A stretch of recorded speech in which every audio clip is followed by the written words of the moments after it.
دا اداره د خادمانو ده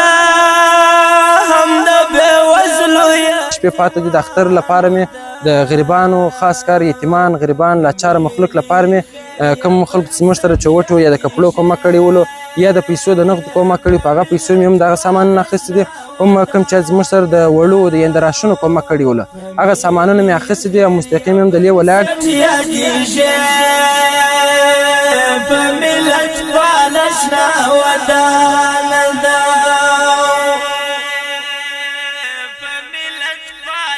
دا اداره د خادمانو ده هم د بېوزلو یتیمانو ده تقریبا 50 جوړې چوټې برابرې کړې دي د ماشومانو د ځوانانو لپاره چې په دغه کې یوه جوړه دغه چوټې دي چې د ګرین شاپینګ لخوا زموږ سره کومک شوی دی د عمر د منځ لخوا او دغه یو جوړه د کالي دي تقریبا 2.5 غزه دي د ماشومانو لپاره او دغه یو دسمال دی دغه چې بیا دي د نجونو لپاره د کوچنیانو ماشومانو نجونو لپاره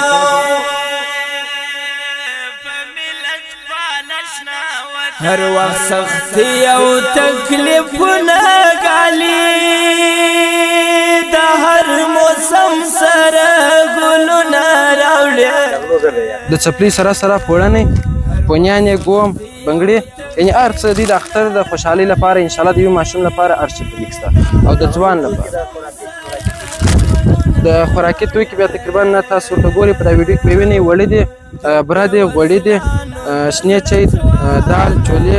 لوبیا دغه سامانونه دي تقریبا د 9 کورو لپاره دغه سامان د یوې کور خرچه تقریبا 12610 روپۍ کېږي اداره د خادمانو ده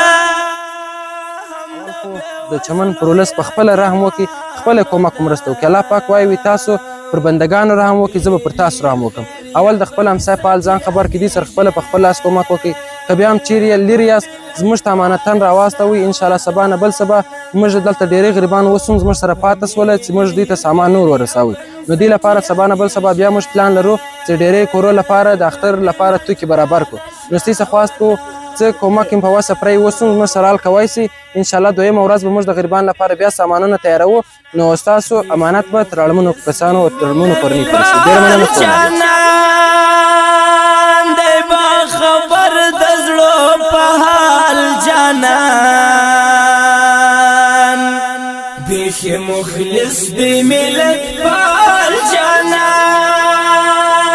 دی با خبر د زړه په حال جانان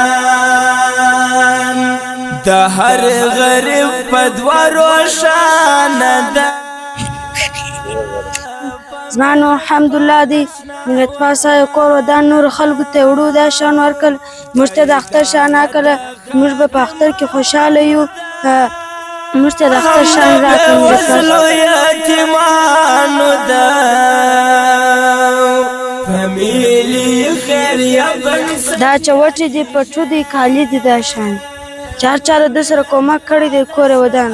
هغه ته وړه ورکړله دال لوبیا او دا شان یې ورکړل جون د پاروم دا چوټې بنګړي ګومنو دا شان ملت بالشنا ودانه ده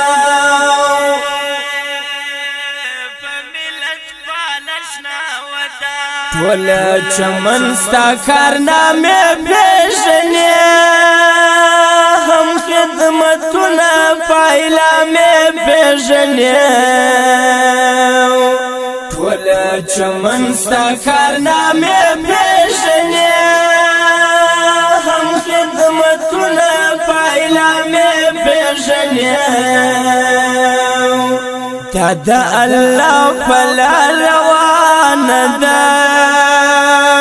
په ملت بالشنا ودانه ده